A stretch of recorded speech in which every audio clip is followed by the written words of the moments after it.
یہ کرتے ہیں. السلام علیکم. معاملہ سمجھیں. وعلیکم السلام. جی فرمائیے. جی ساحل سر سے بات کرنی تھی. میں لاہور سے بات کر رہا ہوں. راشد نام ہے میرا. جی کیجیے, لائن پہ ہیں. ساحل سر میرے 3 کوشچن ہیں. فرسٹ کوشچن یہ ہے کہ جو آپ کے جو نانا تھے بابا لال شاہ, ٹھیک ہے, وہ ٹائم ٹیبل وغیرہ بھی کرتے تھے, اور وہ وداؤٹ کلوتھس وغیرہ کیوں, مطلب کہ تصوف میں کوئی اس طرح کا سین ہے کہ وداؤٹ کلوتھس وغیرہ بیٹھتے ہیں؟ ساحل سر دوسرا کوشچن میرا یہ ہے کہ آپ آئی ایم ایس کے فزیکل سینٹرز وغیرہ کیوں نہیں بناتے؟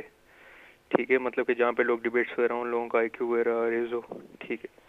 اور تھرڈ کوشچن میرا یہ ہے کہ بس یہی 2 کوشچن ہیں.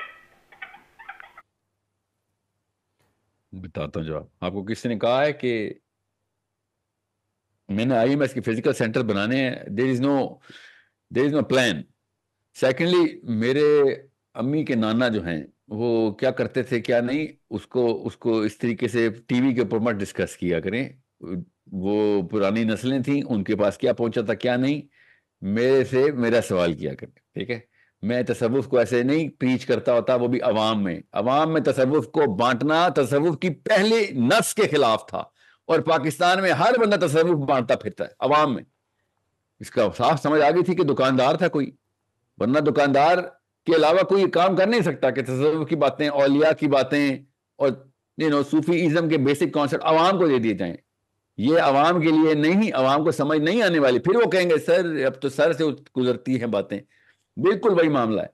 سو میرے جو ننہال اور ددحال ہیں وہ ان کے کس طریقے کے معاملات تھے, ان کا دین کے اوپر کس طریقے کی پکڑ تھی, اور کیا ان کے معاملات تھے, ان کا یا تصوف کا کیا لنک ہے میری فیملی سے, اس کو چھوڑ دیں آپ. میں عوام میں تصوف کی بات نہیں کروں.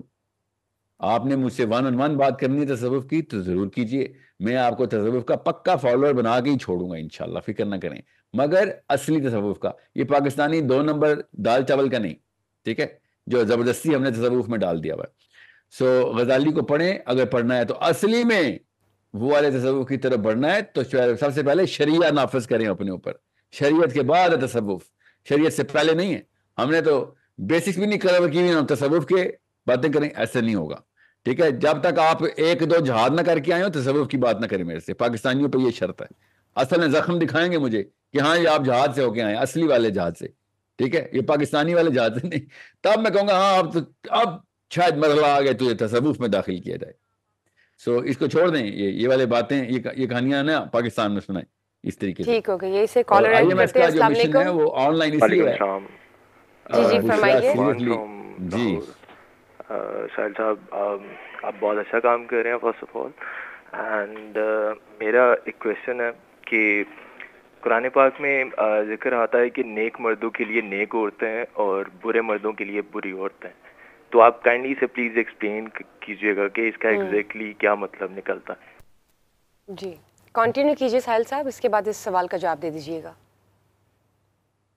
نیک مردوں کے لیے نیک ہی عورتیں ہونی چاہیے اور برے مردوں کے لیے بری ہونی چاہیے. اس میں کیا ہے, یہی انصاف کا دن کا تقاضا ہے. آخرت میں کسی بھی ایک مطلب رائی کے برابر بھی ایسی چیز اونچ نیچ نہیں ہو سکتی. تو یہ آخرت کے لیے, بس پاکستانی اسلام میں یہ دنیا کے لیے ہے. اصلی میرے محمد صلی اللہ علیہ وسلم کے اسلام میں یہ آخرت کے لیے ہے. اوکے, پاکستان کے اسلام کے, پاکستان کے ہر گھر کے اندر یہ اسلام آیا ہوا ہے کہ جس میں نیک عورتیں نیک مردوں کے لیے دنیا میں فٹ کر دی گئی ہیں, اور ہر آدمی سمجھ رہا ہے کہ وہ نیک ہے اور اس کو بد عورت ملی ہے اور اس لیے اس کو مسئلہ ہو رہا ہے, اور ہر عورت سمجھ رہی ہے کہ وہ نیک ہے اس کو بد آدمی ملا ہوا ہے اس لیے کوئی آزمائش آئی ہوئی ہے. یہ آیت دنیا کے لیے ہے ہی نہیں. اوکے, یہ آیت دنیا آخرت کے لیے ہے. قرآن کو اس طریقے سے پڑھیں جس طریقے سے صحابہ کو سمجھ آئی تھی, کانٹیکسٹ میں نبی اسلام نے سمجھایا ہوا ہے.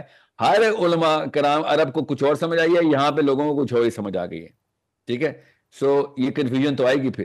اس لیے تو کہہ رہا ہوں یمن کا رخ کریں, یمن کا. ٹھیک ہے, تو یہ آخرت میں نیک عورتیں نیک مردوں کے لیے ہیں. دنیا میں نیک عورتوں کا مرد بھی مل سکتے ہیں, اس لیے اللہ نے کہا ہے طلاق حلال ہے. اگر طلاق حلال ہے تو نیک عورت اور نیک مرد کو طلاق کی آپشن کیوں دی جا رہی ہے؟ یعنی طلاق بھی لے لو. اور صحابیات نے طلاق لی, صحابہ نے طلاقیں دی. سوچیں.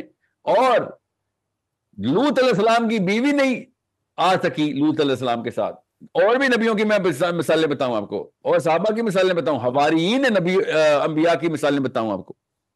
کیوں, مطلب کیا حضرت نوح سے سٹارٹ کروں یا ریسنٹ ایگزامپلز دوں آپ کو؟ دنیا میں کوئی ایسا اصول نہیں ہے کہ نیک آدمی ہے تو پھر نیک عورت ملنی ہی ملنی, یا آخرت کے اصول. دنیا میں نیک عورتوں کو برے آدمی مل سکتے ہیں, ملتے ہیں, کروڑوں ملتے ہیں. زیادہ تر ایسا ہی ہوتا ہے کہ مس میچ ہی ہوتے ہیں, کبھی آدمی نیک ہوتا ہے تو عورت نہیں ہو سکتی, کبھی عورت نیک ہوتی ہے تو آدمی نہیں ہوتا, اور پھر دھماکے ہو جاتے ہیں. کوئی بات نہیں, ایسا نہ بگ پرابلم. سو یہی دنیا کا معاملہ ہے, اسی کو سالو کرنے کا کام جو ہے نا اس کو اسلام ہے. جی سہیل صاحب, من کان یرید الحیات الدنیا وزینتہا نوفی الیہم اعمالہم فیہا وہم فیہا لا یبخسون. جو دنیا کی زندگی کی زینت چاہتا جی اور اس جی کی زینت چاہتا تو تم نہیں ہم سر, وہ دنیا اصل میں میں انہیں نا ان کے اعمال کا پورا بدلہ دیں گے اور انہیں دنیا میں کچھ کم نہ دیا جائے گا.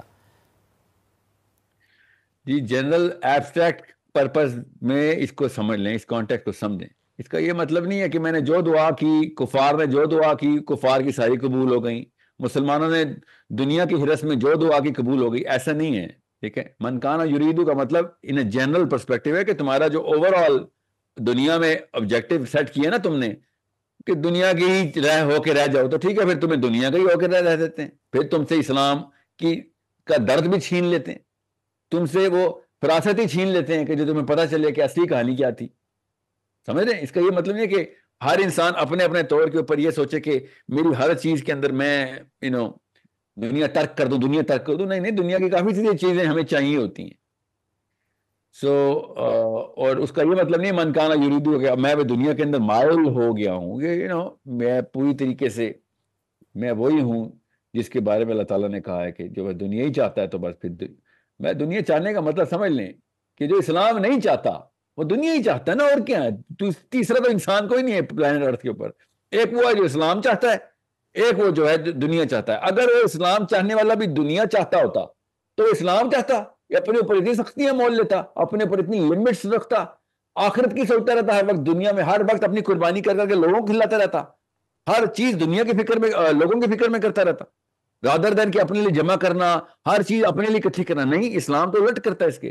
تو دنیا میں دو ہی بندے ہیں, یہ ایک اسلام چاہتا ہے, یہ ایک دنیا چاہتا ہے. رہتے دونوں دنیا میں, کام بھی دنیا میں کرتے ہیں, گھر بھی پیدا بناتے ہیں, بچے بھی پیدا کرتے ہیں, شادیاں کرتے ہیں, مگر چاہتے اسلام ہے.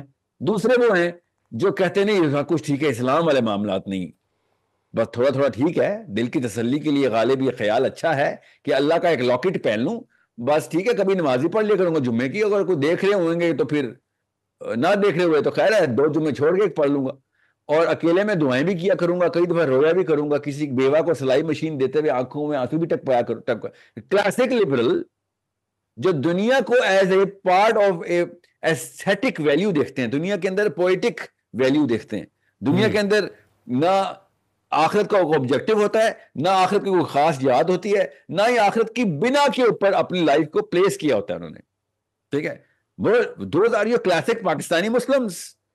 ان کو مرتے وقت اس سیکنڈ میں ایک شوق لگتا ہے کہ, اور وہ بھی روز اس لیے نہیں ہوتا کہ جنت اور دوزخ کے لیے کوئی ماں یا باپ روانہ ہو گئے, نہیں, وہ اس لیے رو رہتے ہیں کہ دنیا میں میرے سے جدائی ہو گئی ہے.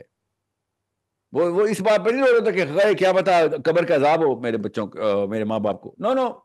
سو یہ اس پورے کانٹیکس میں سمجھیں من کانا یریدو کہ بھائی میں اس بندے کو پہچانوں کیسے, اپنے آپ کو پہچانوں کیسے کہ میرے پہ تو نہیں طلاق ہوا اس آیت کا. سو بڑے کینوس کے اوپر یہ اللہ تعالیٰ نے آیت لکھی ہوئی ہے. ادھر چھوٹی چھوٹی باتوں کے اوپر ہمیں دنیا میں کافی ساری چیزیں چاہیے, اینڈ اٹس اوکے. ہمیں اسلام کو نافذ کرنے کے لیے بھی دنیا کے وہ زینے چاہیے جن کے اوپر چڑھ کے اسلام نافذ کرنا, بے فکر رہیں. اچھا سہیل صاحب,